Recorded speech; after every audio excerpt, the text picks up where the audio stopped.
fourth bullet tore through the flesh on my left shoulder. There was nothing between him and me now except a tree. I stood there waiting. There were 2 more shots left in the gun. I caught the glint of the gun barrel in the moonlight, and then the granddaddy of all firecrackers blew up in my face.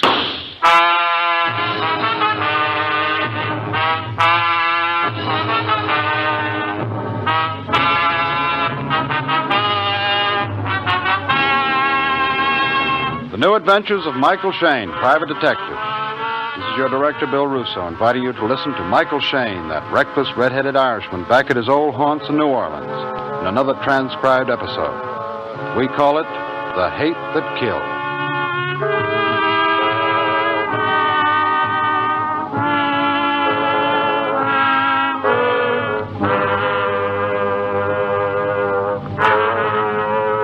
$75, $85, $86, $87. $3.87. Michael, you old capitalist, how do you do? Mr. Shayne. Mr. Shayne, you've got to listen to me. You've got to help me. I do. Oh, Sanderson. Hey, you look better in your newspaper pictures. I thought I made it clear I wasn't interested in your case. But on the telephone, you wouldn't let me tell you what I want. I've got plenty of money. I'm not interested in your money either. Right on that door, it says Michael Shayne, Private Detective, doesn't it? Well, doesn't it? Yeah. It cost me 2 bits a letter, too. You said something about somebody wanting to kill you. Yeah. Well, why don't you take your troubles to the police? I can't. I don't have anything to tell them. You think I'm a crank, don't you? No, I think you're very charming, Mr. Sanderson. Just keep your voice down. I know a weak, dissipated body and a mind that's crazy half the time. But if you lived one day, just one day, in the atmosphere I do, you'd be shaking just like me. I tell you, death is in the air. Yeah, sure. What's the matter? That scare you? I suppose you like divorce cases, alimony, spying on women. I'll bet you like spying on women. Well, that's enough, Buster. Goodbye now. Oh, wait a minute. I tell you, I'm going to die. Not in my office. I'm busy. Beat it. You don't believe me. Look, just tell me one thing. Yeah? One thing. Why did the insurance company refuse to sell me any life insurance? From where I sit, you look like a mighty bad risk. No, I've had an examination from my personal physician. There's nothing wrong with me. That is a matter of opinion. They wouldn't tell me the real reason. That was just an out. All right, so what? Just find out, that's all. Just find out why they refused me. Well, it'll cost you $20 a day in expenses. Oh, here's my address. You'll find 3 houses on the estate. Mine's on the right of the big house. I know all about you, Sanderson, and your famous father. He died the other day, didn't he? Yes, he's dead. And he wasn't my father. Huh? He was my stepfather. That's why I used the name of Mark Sanderson. But his corruption lives on like something rotten inside you that you can't get out. Like something in your blood and your heart, and you can't tear it out. Hey, that's cute. You ought to set it to music. Are you always this jittery? Why shouldn't I be jittery? Do you have some water? Water? You mean you drink water, too? Yes, my medicine, my capsules, my nerves. You'll find some water down the hall. You'll let me know tonight, huh? You'll find out? Yeah. But I got a pretty good hunch why they refused your policy. You do? Why? Why? Because they probably don't expect you to live very long, Mr. Sanderson.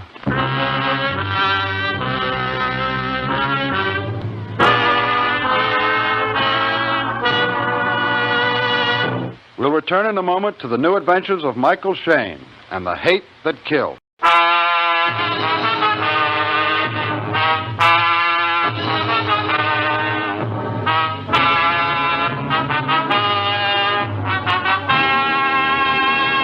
He was a fancy client, all right. Mark Sanderson, stepson of the late Gregory Lawson. He was still young, maybe 30, but all his stepfather's filthy millions could never make a man out of him or give him anything decent out of life. He sat in my office slobbering with fear, his eyes dull and empty. I don't need clients like that, but the insurance company angle intrigued me. Why had they refused Mark Sanderson's policy? Well, I turned toward my phone, feeling like a Hollywood agent doing his best for a client he didn't have much hope for, and dialed the life insurance company. I'm sorry. You'll have to speak to Miss Bennett. It was the old shovel-around. Miss Bennett was maybe the 30th vice president in charge of bathtub accidents.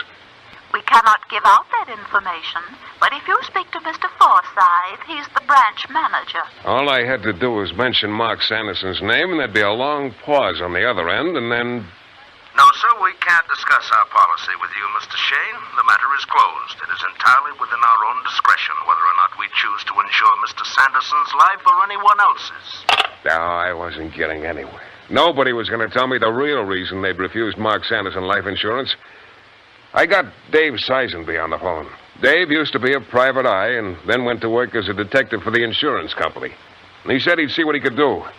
I waited about 10 minutes, and then... Shayne speaking. Mike? Yeah, Dave. It's hush-hush. Hey, what's going on? You're beginning to make me think Sanderson really has something to worry about. I don't know. All I could tell you is that it might be a good idea to see a lawyer by the name of Ormsby. Who? Ormsby. Olmsby. In the Lee building downtown. That's all? No, one more thing. You, didn't get the information from me.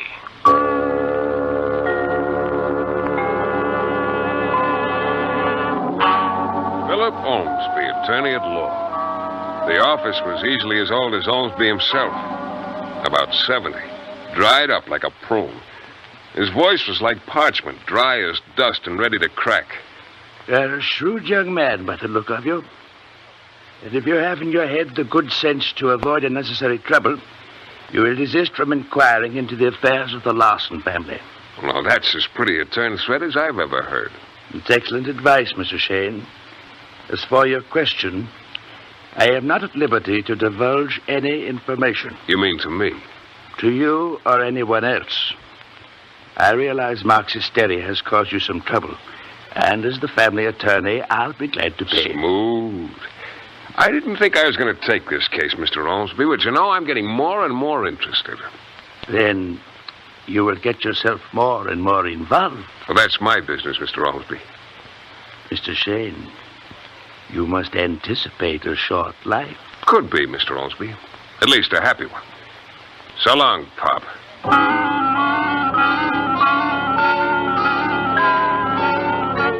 Well, I found out a few things before I went out to the swamps where the old man had dug in after he retreated from the New Orleans reform movement. He'd built a large house for himself, a smaller one for his second wife and stepdaughter, and another for his stepson. He kept his cousin Agatha with him. Seems he separated from his immediate family, kept tight hold on them, but didn't want them too close. He'd finally died 2 days ago after a long illness. I went down there to his little kingdom in the swamp and got a funny feeling. A little chill, even though it was a warm night. Little rolling wisps of fog. Night sounds that had a death knell in them. There were lights on downstairs in the old man's house, but I headed for young Mark Sanderson's place. It was dark, and I thought I'd mosey around the house to the back when somebody was playing hide-and-seek with me. Okay, take it easy. Who is it? Just a friend, pal. A word to the wise thing. All right, I'm listening. You're not wanted around here. Who doesn't want me? Nobody. Okay, I get the message. Why don't you guys ever listen? This is for your own good, pal. I don't want to have to use this blackjack. You made a mistake. Never tip your mitt. You asked for it, bro. Yeah, you move pretty fast for a big guy, but not fast enough. All right, I got the blackjack now. Come on, get up. Yeah, now beat it. Yeah. Shayne, you surprised me. Must be something to it after all. The bigger they are. Well, that was quite an exhibition. Oh. Are they wearing revolvers with dinner dresses this year? Who are you? Mike Shayne. There's a flagstone path here. Let's get around front, out of the shadows. You must be Celia, Mark's sister. Do you have to keep pointing that gun at me? Yes, for a while. Well, anyhow, I'm glad to... Oh. Yes? Oh, my. What's the matter? Haven't you ever seen a woman before? Not very often like you. Is that really the color of your hair? My hair has been red since the day I was born. You've got nice shoulders. Oh, I like yours better. You're going to catch cold in that outfit. You have what so many men lack these days. A sense of virility and strength. Well, that comes from eating all my vegetables. What are you snooping around here for? I was looking for Mark. Oh. You're the detective he hired. Check. Now you do interest me. Who's the man you were fighting with? Don't you know? No, I don't, Mr. Shayne, isn't it? That's right. Mark and Aunt Agatha and Mother are in the house. Oh? The reading of stepfather's will tonight. Mr. Elmsby, the lawyer. May I come along? Why not?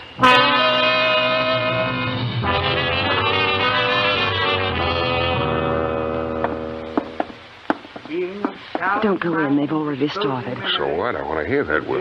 Who's in there? They all are. I don't want to interrupt. I'll open the door a little. Quite a gathering. Yes. Mother, Aunt Agatha, and Mark. Hold it, Ellen. I want to listen. All my property, real and personal, owned by me at the time of my death, to that person from among my 4 heirs who outlives all others. I never heard of such a thing. Whether it be my cousin Agatha, my stepdaughter Celia, my dissolute stepson Mark, or my neglectful wife Margaret. Well, I know we do something like that all the These time. goods shall be bequeathed, therefore, only after the death of my last heir but one. And in the event my inheritor cannot by law inherit, then these goods shall pass to Philip Ormsby or his heirs and assigns. That's it. Let's go in, Mr. Shayne. Okay.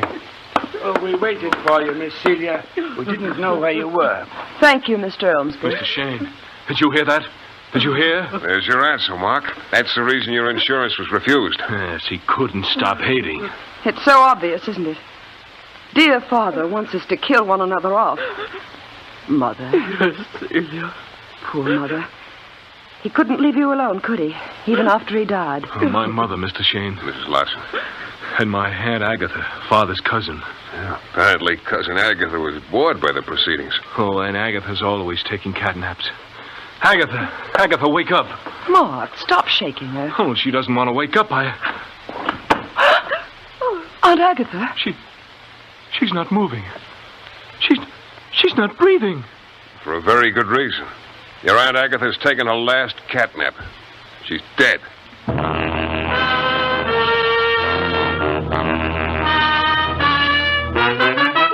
We'll return in a moment to the new adventures of Michael Shayne and the hate that killed.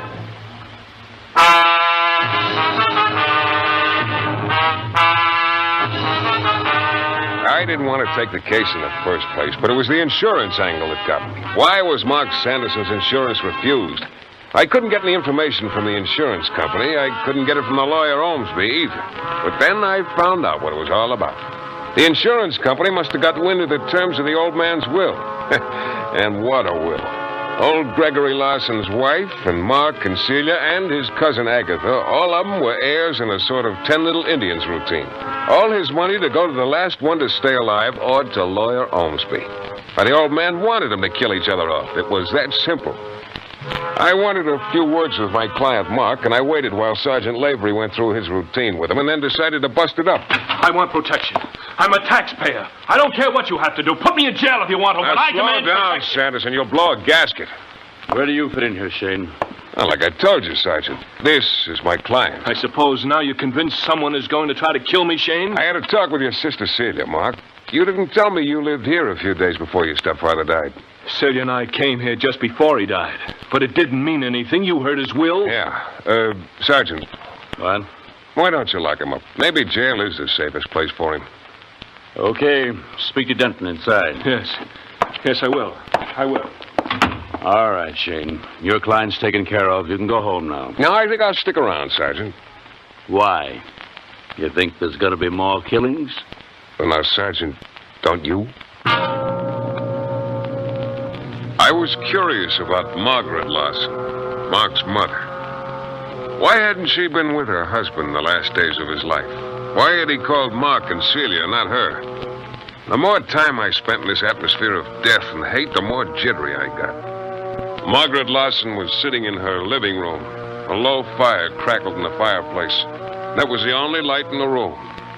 She sat erect in an old, creaky rocking chair by the fire, the light glinting on her dark brown eyes that were just a little too bright. When will it stop, Mr. Shayne? As long as I can remember, it's been like this. The fear, the hate. Yeah. I don't remember anything else. It's never been normal. His hatred touched all of us. That horrible, sick man inside his house. Never going outside. But you felt him all the time. Well, you once thought enough of him to marry you. That was my mistake. He hated you more than the others. Yes. Mr. Shayne. Yes? How did Agatha die? She was poisoned. What kind of poison? We don't know yet. What about Celia and Mark? What's going to happen to them? Mark, by his own request, is in jail or on his way. Jail? Yeah, he said he wanted protection. Oh. And Celia, she's the kind who can take care of herself. Hey, look, I'm getting the willies or something. Can't we have some more light in here? What's the matter? Mr. Shayne. Yeah, what? In all the years I've spent in this swampland, I've seemed to develop an extra sense What are you trying to say? There's someone in this room. I don't hear anyone. You weren't supposed to. What? Oh, the sucker for a left hook. My pal with a warning. Don't move, pal. Don't even blink your eyes. I got a gun. And I'm not getting too close to you. Come back for a rematch? I better answer the phone. You better not. You. Yes. Answer it. Hello? Yes, Sergeant. This is Mrs. Lawson. Oh, no. Thank you, Sergeant. What is it, Mrs. Lawson? Mark. Isn't it funny? I can hardly feel anything. It's Mark. Poison? Yes.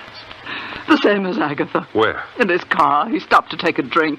There was poison in it. The same poison that killed Agatha. All right, Shayne, this is all very touching. Come on, let's go. No, wait, just a minute. Let's go. Getting out of this place is giving me the creeps. Mrs. Lawson, tell Celia about Mark. She's in danger. Tell her... That's just so you'll know it's loaded, Shayne. I'm sorry to spoil your rug, lady. Well, Shayne, I won't aim at the rug next time. He was smart. He kept me at arm's length. The way he handled me, you'd think I had the plague. He was so calm and so careful, I began to worry. Give me the nervous guys. Give me the guys who think they're tough. I can take care of myself with them. But this bird knew exactly what he was going to do. He acted like a trapper who'd caught a wildcat and was measuring him for the kill. We went down the hall and out the rear door. If I was going to do anything, it better be pretty quick. It had turned cold, and the damp fog clung to my clothes, got into my nostrils. I took a little path that led into the swamp. Funny, I kept worrying about Celia, about protecting her, not about myself. It was all screwy, sort of detached, almost a dream sequence. Things were happening too fast, and I couldn't stop them. All right, how much farther into this swamp, laddie? We're here. Okay. Go stand up against that tree over there. Here? Right there. It was a big, fat old cypress tree, and I loved it. He thought it was going to be like an execution without a blindfold, but you can tell about these punks. You can tell when their finger itches. Before he lifted his sights, I was around on the other side, and his bullets tore chest high into the big, fat tree trunk. Maybe your feet are showing, Shayne. I got plenty of time. I got nothing but time. This is the most important thing I ever did in my life, and I'm going to do it right. Now, careful, Shayne. I'm starting to come around. Oh, it was going to be a dilly. I ducked my head out, pulled it back in. If I counted right, that made 4 and 1 in the house. 5. He was starting to edge around. It cut like a knife through the meat on my shoulder. Must have been just a nick because it only burnt. It didn't slug me. 6. He was still edging around, coming a little closer, but he still wasn't taking any chances on my jumping him. I nick you, Shayne? Watch it now. I'm going to run. Which side, Shayne? That spun me around, caught my other arm. The bullet hit solid. I almost went down. 7. You counting them, Shayne? I got a couple of more clips when this one's finished. Here I come again. Who wrote that story about the hunter who wasn't happy unless he was hunting a human being? He must have laughed like this punk. It must have been off his trolley. I caught a look at the weasel's face, and then... It was like the granddaddy of all fuses blowing out. I'd heard about people feeling the wind of a bullet, but this wasn't a wind. It was a gentle sigh, a little puff. It missed my nose by a 32nd of an inch. And that was 8. I dashed out after him. But he was on his way, fumbling with his gun, putting the new clip in while he ran. Only he wasn't watching where he was going. He tripped over a log. I pulled up short and I stared. There were several logs laid out in a rough circle, sort of protecting a patch of ground. Ground? A punk had tripped and gone in head first and started to sink. His body thrashed around. The head came up covered with what looked like oily mud, only then I knew what it was. Quicksand. It didn't take 15 seconds. And he disappeared. Even if I wanted to help him, I couldn't. It came too fast. I looked and he was gone. A couple of big bubbles came up, slick and moldy, and then that was all.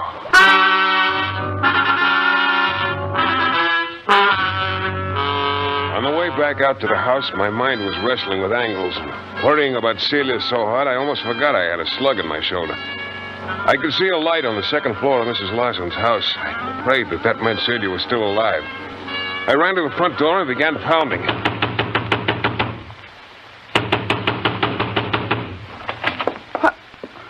Why, Mr. Shayne. Oh, why all the commotion? Oh, you're still okay. How about your mother? She's fast asleep in her bed. Come on in. Yeah. What's that? Oh, her cat must have followed me here. That's good luck, Mr. Shayne. And old New Orleans superstition. Let her in. Sit down. Now, what... Oh, Mr. Shayne, you're bleeding. Yeah, I almost forgot. Here, let's get that jacket off. Okay. Easy. Sorry. Now, I'll just tear the shirt open. You heard about your brother? Yes. Mother told me. In a way, I think perhaps he's better off. He never was very happy. My stepfather saw to that. Oh. Sorry. I've got to clean it out, you know. Yeah, sure, go ahead. Celia, I'm going nuts trying to figure this thing out. Your stepfather hoped you'd kill each other off. He planned it that way.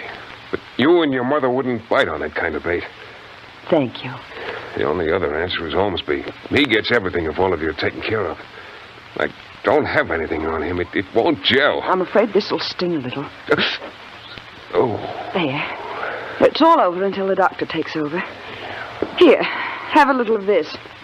It's from my dear departed stepfather's wine cellar. Napoleon brandy, 1812. I don't often get a whiff of anything that rare. Thank you. Oh, I'm sorry. That was clumsy of me. I'll pour you another. Anyhow, that stray cat's going to have a good time. He likes Napoleon brandy, too. Yes, he does, doesn't he? You know, I think I'll join you. I have a weakness for good brandy. Fine. I have a weakness for women who have a weakness for good brandy.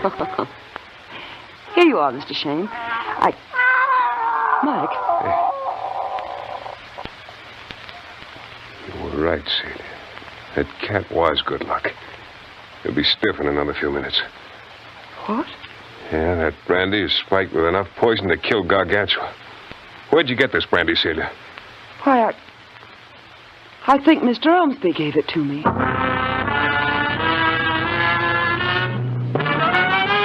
We'll be back in a moment with Mike Shayne and the thrilling climax to our story.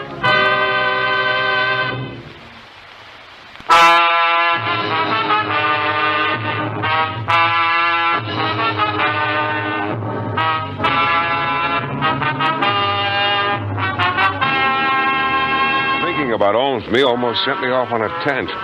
The big idea was slow in coming, but it paid off. The whole thing fell into place. It was kind of hard to see all at once. It came out gradually. Celia, your mother didn't go into your stepfather's house before he died, did she? She hasn't been inside that house in 15 years, Mr. Shayne. Oh, that's it. And it's so simple, so very simple. Here, let me have that brandy bottle. I'm taking it down to headquarters for a little fingerprint job. I don't understand. I'll be back. Now, you probably don't know it, but you called me Mike a few seconds ago. It's enough of a start for me. But what about Mr. Ormsby? There's a payoff for him, too.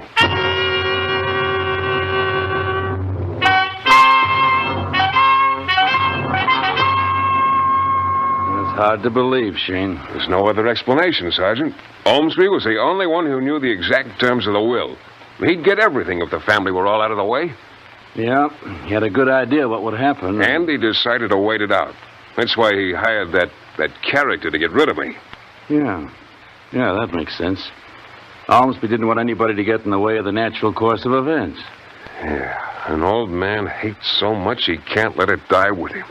He wasn't satisfied until he'd fixed it so his rotten touch reached out from the grave. It's still hard to believe, but you can't argue with fingerprints.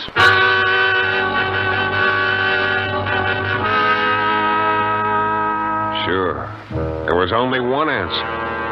The fingerprints on the bottle of Napoleon brandy and the fingerprints on Mark's flask and Aunt Agatha's special milk bottle, they all matched. His plan was simple. He figured all the suspicion would rest on his wife after Agatha and Mark and Celia were dead. Yes, the fingerprints all matched. They were the fingerprints of Gregory Larson. He kept right on killing even after he was dead. There's a moral in all this somewhere. Something about evil turning on the evil door and paying him back. I haven't quite figured it out yet, but Celia's a pretty clever girl. I think I'll show her how the other half of New Orleans lives. Take her to dinner tonight and discuss it with gestures.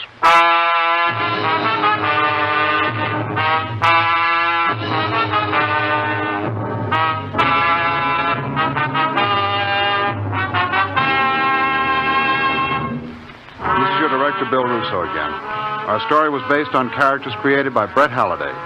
Our music is composed and conducted by John Duffy, and Michael Shayne is portrayed by Jeff Channing. The New Adventures of Michael Shayne is a Don W. Sharp production, transcribed in Hollywood. Next week, you'll hear Michael Shayne in another thrilling adventure.